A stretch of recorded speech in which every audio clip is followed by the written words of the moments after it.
Makanya dalam riwayat Bukhari, waktu Nabi SAW menikah dengan Aisyah radhiyallahu anha, baru menikah, maka pertanyaan pertama Aisyah, ya Rasulullah, waktu anda mi'raj ke langit tuh, terima perintah sholat, hal tara rabbak, apakah anda sempat melihat Tuhan anda? Apa jawaban Nabi SAW?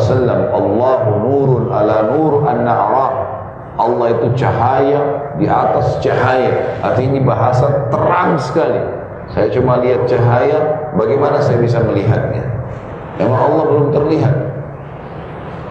Kapan Allah terlihat? Nanti di akhirat. Dalam hadis Bukhari yang lain kata Nabi SAW, kalian akan melihat pertama kali Tuhan kalian di mahsyar dalam bentuk cahaya yang sangat terang seperti bulan purnama, dan seseorang di antara kalian akan berbicara dengan Tuhannya tanpa ada penterjemah, tapi masih cahaya. Orang sudah tahu semua ini Allah, semuanya sudah hadir di mahsyar. Ada bahasan nanti tentang hari kiamat, akan panjang lebar kita bahas, ada pasalnya, bagaimana manusia dibangkitkan, bagaimana keadaannya, bagaimana komunikasi mereka dengan Allah. Semuanya akan kita bahas insya Allah. Jangan buru-buru, tetap dicerna saja. Jadi kita lihat di sini bagaimana Allah Subhanahu wa taala tidak kelihatan di dunia, kelihatan pertama dalam bentuk cahaya di akhirat, dan akan kelihatan fisik Allah sempurna itu di surga. Dan yang lihat hanya penghuni surga. Orang kafir, orang munafik yang kekal di neraka, naudzubillah, tidak akan pernah lihat Allah selamanya. Dan melihat Allah nanti adalah nikmat terbesar di surga. Kalau Bapak Ibu beli buku tentang surga, maka kita akan temukan apa saja bahasan tentang surga, pasti ada bab, nanti satu bab khusus nikmat terbesar di surga, melihat wajahnya Allah. Di dalam hadis Bukhari Muslim disebutkan, nanti pada saat penghuni surga sudah masuk ke dalam surga semuanya, semua sudah masuk ke dalam surga, termasuk yang masih punya dosa dibersihkan di neraka dulu, itu sudah masuk semua ke surga. Jadi di neraka ini tinggal orang kafir dan orang munafik.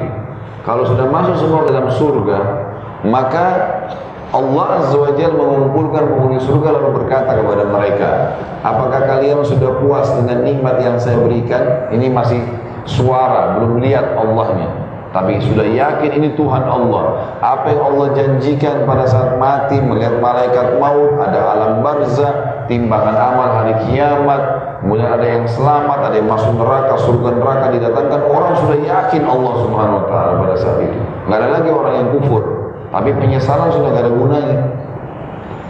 Maka pada saat itu ahli surga mengatakan, ya Allah, nikmat apa lagi yang kami inginkan setelah Engkau menyelamatkan kami dari neraka dan kami masuk ke dalam surga. Karena nanti penghuni surga, Bapak Ibu sekalian, akan lihat penghuni neraka, supaya mereka terus bersyukur. Penghuni neraka akan lihat penghuni surga, sehingga mereka selalu menyesal, Maka mereka bilang, nikmat apa lagi ya Allah? Setelah Engkau selamatkan kami dari neraka, kami masuk surga. Sudah luar biasa. Di surga nggak ada masa anak-anak, nggak ada masa tua, semuanya standar. Kata Nabi SAW, semuanya berumur 33 tahun.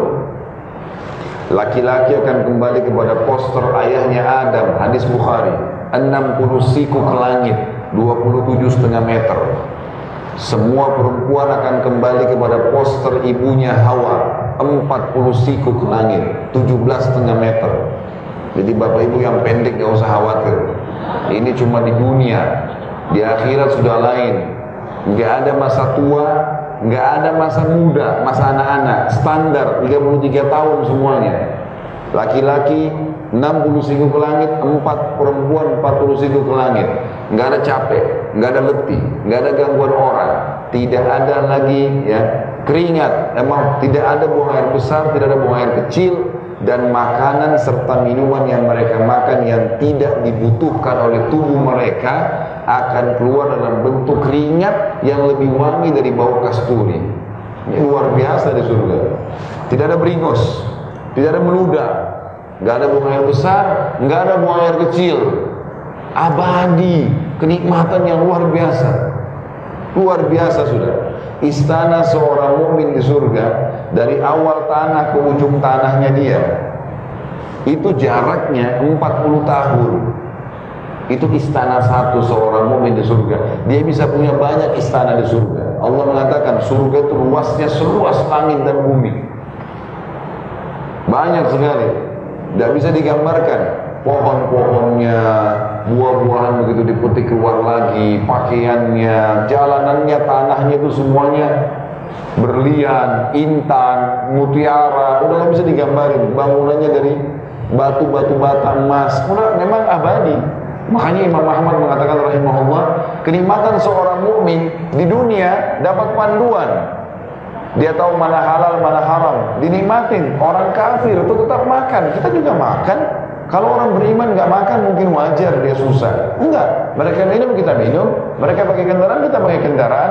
Cuma enaknya orang beriman mengikuti apa yang Tuhannya inginkan. Mati masuk surga. Abadi itu di sana. Tinggal tunggu sebentar, gitu ya. Surga luar biasa, nggak bisa digambarkan nikmatnya. Saya sarankan beli buku, judulnya itu Rasulullah SAW bercerita tentang surga dan neraka, terbitan Pustaka Tazkiyah. Insya Allah kalau tidak ada halangan, saya coba bawa nanti di pertemuan akan datang. Karena ini memang buku selalu saya jadikan sebagai rujukan juga.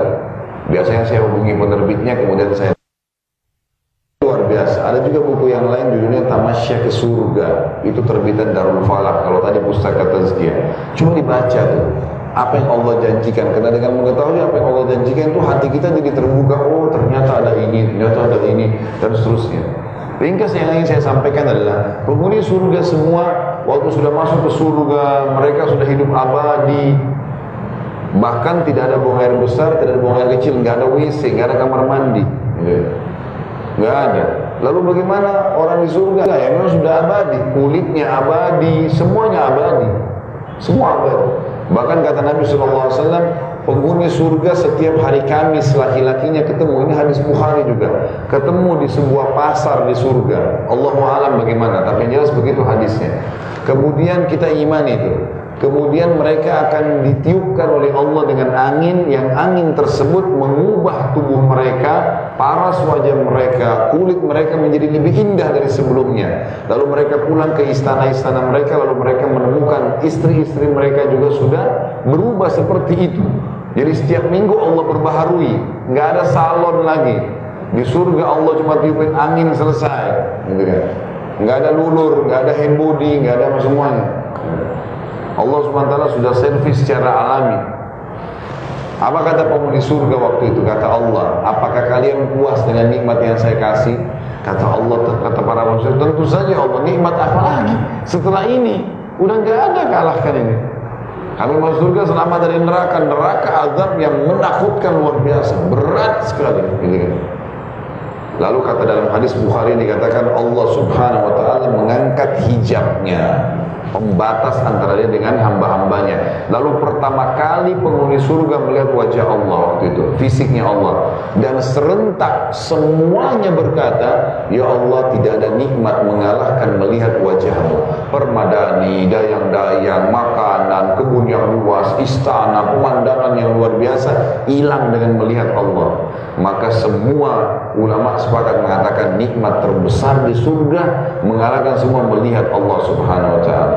Jadi pada saat itu Allah kelihatan, di sini memang tidak kelihatan. Makanya Allah uji kita, beriman nggak nih? Jadikan rukun itu pondasi, harus yakin Allah itu ada. Bukti-buktinya banyak, nanti kita satu persatu akan jelaskan terus.